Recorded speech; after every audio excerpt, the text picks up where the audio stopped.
This is for attempt 1 as well as attempt 2।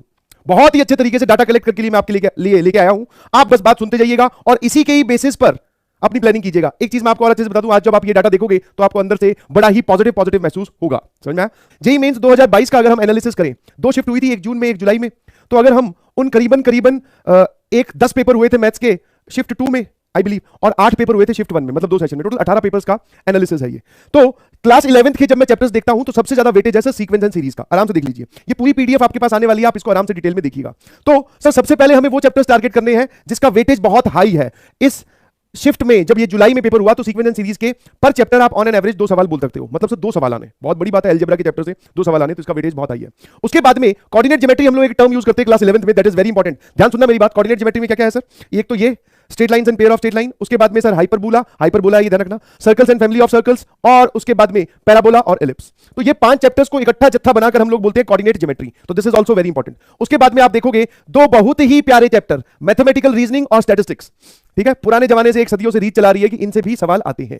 आराम से देख लीजिए आप। सॉल्यूशंस ऑफ ट्रायंगल नाम से चैप्टर जो है, इस चैप्टर से सवाल जो है वो ना के बराबर थे। हाइट एंड डिस्टेंस से भी कुछ क्वेश्चंस आए। ट्रिग्नोमेट्री जो आपका दर्द है उससे कम सवाल आए हैं। तो ये हमें बता रहा है, ये हमें एक मोटा आइडिया दे रहा है। मैं यहां पर लैंग्वेज ये वाली ये नहीं यूज करूंगा कि आप ये वाला चैप्टर छोड़ दो और ये वाला करके चले जाओ, वो आप अपने आप डिसाइड करेंगे। As a teacher I can't say कि आप कोई चैप्टर छोड़िए, बट हां हमें एक प्रेफरेंस ऑर्डर सेट करना होता है, तो प्रेफरेंस ऑर्डर ये अपने आप बता रहा है। इनफैक्ट वो काम भी मैं आपके लिए करके लाया हूं। तो दिस इज क्लियर है ना सर? ट्रिग्नोमेट्रिक इक्वेशन इंपॉर्टेंट है as compare to trigonometric ratios. Trigonometric equation solve करना इंपॉर्टेंट है। समझ पा रहे हो कि नहीं समझ पा रहे हो? कॉम्प्लेक्स नंबर का भी सर पलड़ा काफी भारी है, ठीक है, और कॉम्प्लेक्स नंबर चैप्टर भी भारी है सर।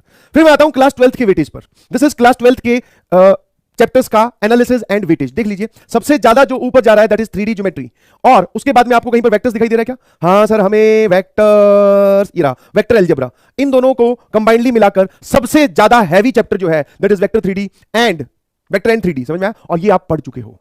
समझ में? मैंने बोला ना कॉन्फिडेंस आपको अब कहां से आएगा। और जब हम क्लासेस में थे तो मैं आपको रेगुलरली एक बात बोल रहा था कि बेटा जो चैप्टर अब पढ़ रहा है ना उनको एकदम मजबूती से पढ़।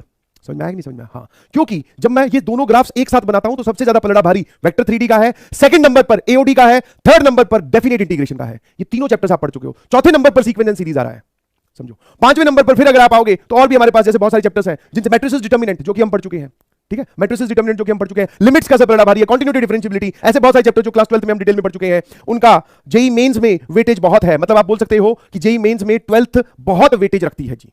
ठीक है, तो ये हमारे पास क्लास 12th की एनालिसिस है। आप देखोगे ध्यान से, इनडेफिनेट इंटीग्रेशन जो है वो सबसे कम पूछा जाता है, और मेथड ऑफ डिफरेंशिएशन बोल दो या डिफरेंशिएशन, वो भी सबसे कम पूछा जाता है। डेफिनेट इंटीग्रेशन देखो ध्यान से, this is near about touch कर रहा है वेक्टर 3 मतलब 3D वाले क्वेश्चंस को ही। समझ में आया कि नहीं समझ में आया? तो ये class 12th, this is class 11th, this is class 12th। एक मोटा आइडिया आपको मिल गया होगा, बिकॉज लास्ट के दिनों में सर हम ऐसी ही एक एनालिसिस चाहते हैं। Now this analysis is purely based on JEE mains 2022 के सवाल, ठीक है। अब और जेईई मेंस 2022 की इस एनालिसिस में और पुरानी जो जेईई मेंस का जो पैटर्न है जिसको वो इंपॉर्टेंट चैप्टर्स बोलते हैं, उसके हिसाब से मैं आपके लिए फाइनल रिवीजन प्लान तैयार करके लाया हूं। मैंने टोटल हमारे जितने भी चैप्टर्स थे उनको 4 जोन्स में बांट दिया। ध्यान सुनिएगा प्लीज। जो आपको स्क्रीन पर लाल रंग से चैप्टर दिखाई दे रहे हैं वो क्लास 11th के हैं, और जो काले रंग से चैप्टर दिखाई दे रहे हैं क्लास 12th के हैं। मैंने आपको पहले भी बोला था कि आप खुश हो सकते हैं, और वो खुश होने वाली घड़ी ये है कि आप क्लास 12th के चैप्टर्स पढ़ चुके हैं जी। समझ में आया? तो ऐसा नहीं है कि क्लास 12th बहुत आसान है या फिर बहुत कम आता है। देखो सर, इस जोन में तो अब मैं जोन बताता हूं, दिस इज जोन 1 जो कि मोस्ट स्कोरिंग है। मतलब इसमें जो चैप्टर्स बैठे हैं आपको ये इकट्ठा या फिर ये वाले जोन में से कुछ भी मिस नहीं करना चाहिए। वेक्टर 3D मेरे ख्याल से सभी लोग एग्री करेंगे सर, वी नो दिस। अच्छा, एक और चीज बता दूं, हर एक जोन में जो यहां पर चैप्टर्स आपके सामने दिखाई दे रहे हैं ऊपर से लेकर नीचे की ओर प्रेफरेंस ऑर्डर है। मतलब हर जोन में सबसे इंपॉर्टेंट चैप्टर सबसे ऊपर लिखा गया है। पूरी तैयारी के साथ आया हूं ताकि आपको लीस्ट एफर्ट करना पड़े, आपको कहीं पर ढूंढना ना पड़े कि कौन सा इंपॉर्टेंट चैप्टर है, कौन सा इंपॉर्टेंट चैप्टर नहीं है। दिस इज जोन 1 जिसका वेटेज सबसे ज्यादा है, दैट इज ये कवर करता है जी 40% ऑफ योर एग्जाम। मतलब अगर 100 नंबर का पेपर है तो 40 नंबर तो यही जोन ऑक्यूपाई कर लेता है। इसमें और डिटेल में डिस्कस करेंगे। उसके बाद में zone 2 that is easy to score. इसमें अगर आप चैप्टर्स ध्यान से देखोगे तो हल्के फुल्के चैप्टर्स है।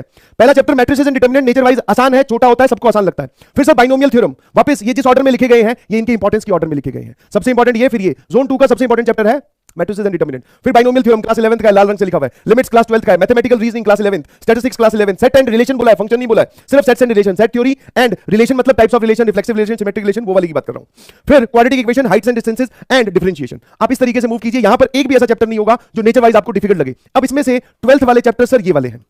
वाह सर, हमारा अगर मैं मोस्ट स्कोरिंग जोन की बात करूं तो इसमें से सर 50% जोन इज कवर्ड। आसान भी है और 50% इज कवर्ड। मैं आपकी प्लानिंग आपके साथ मिलकर करना चाह रहा हूं, तो इसलिए मैं आपको ये बता रहा हूं। अब सर ये भी आसान होता है, mathematical reasoning statistics by default एक एक लेक्चर के ही चैप्टर्स हैं सर, ये दोनों हम निपटा लेंगे। क्वाड्रेटिक इक्वेशन सर कैसी बात करूं, क्वाड्रेटिक इक्वेशन तो सबको आसान लगता है और हमें भी वो आसान लगता है, मैं कहा वाह यार। और सर हाइट एंड डिस्टेंस, अरे भाई 10th में पढ़ा था, कैसी बात। डिफरेंशिएशन सर हमें आता है। तो जोन 2 का एक भी चैप्टर नहीं छोड़ना है। आप अगर प्लानिंग कर रहे हो जोन 2 के एक भी चैप्टर को छोड़ने की, तो प्लीज वो प्लानिंग हटा दीजिए। आपको सारे चैप्टर्स करके जाने हैं जोन 2 के, because this is easy to score. और 30% मतलब 30 मार्क्स का पेपर आपका इसमें से आएगा। मैं अगेन बोल रहा हूं, ये डाटा एनालिसिस के बेस पे तैयार किया गया है, इसमें past experience of JEE mains भी यूज किया गया है। तो मैं ऐसा नहीं बोल रहा हूं कि आप इस पे विश्वास ना करें, दिस इज 100% रिलायबल। आप इसके बेसिस पर चैप्टर्स को तो बांटा, कोई भी चैप्टर छोड़ा नहीं है, मैंने ध्यान रखना, चैप्टर्स को बांटा है। दिस इज जोन 1 जिसका स्कोरिंग पार्ट, जिसका वेटेज बहुत ज्यादा होता है। बच्चे बोलते हैं कि सर क्या पढ़ के जाएं, तो भैया वेक्टर 3D पढ़ के ही पढ़ के जाओ, ठीक है। हाँ, उसके नोट्स आप रिवाइज कीजिए, क्वेश्चन फिर से लगाइए, पीवाईक्यूज ध्यान दीजिए, समझ में आया, ये काम आप करिए। उसके बाद में sir sequence and series class 11 का चैप्टर है, जो कि आपकी 11th की जब रिवीजन स्टार्ट होगी तो उसमें करवाया जाएगा। एप्लीकेशन ऑफ डेरिवेटिव क्लास 12 है, आपने पढ़ रखा है। उसके बाद में कोऑर्डिनेट ज्योमेट्री, यहां पर मैं कोऑर्डिनेट ज्योमेट्री लिख तो लिया है, बट कोऑर्डिनेट ज्योमेट्री के नीचे ये जो लिखे हुए हैं ना, ये सारे इसके पार्ट है, मतलब straight line, circles, parabola, ellipse and hyperbola. तो this is the most scoring, सबसे भारी जोन, ठीक है। फिर सर सबसे इजी टू स्कोर जोन, थोड़ा सा डिमांडिंग जोन है बट है अच्छा।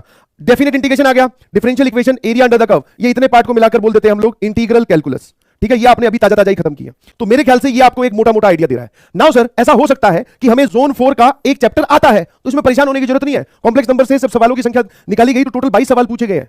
22 सवाल बहुत होते हैं, कम नहीं होते हैं। इनडेफिनेट इंटीग्रेशन से सवाल पूछे गए बट अमाउंट बहुत कम है।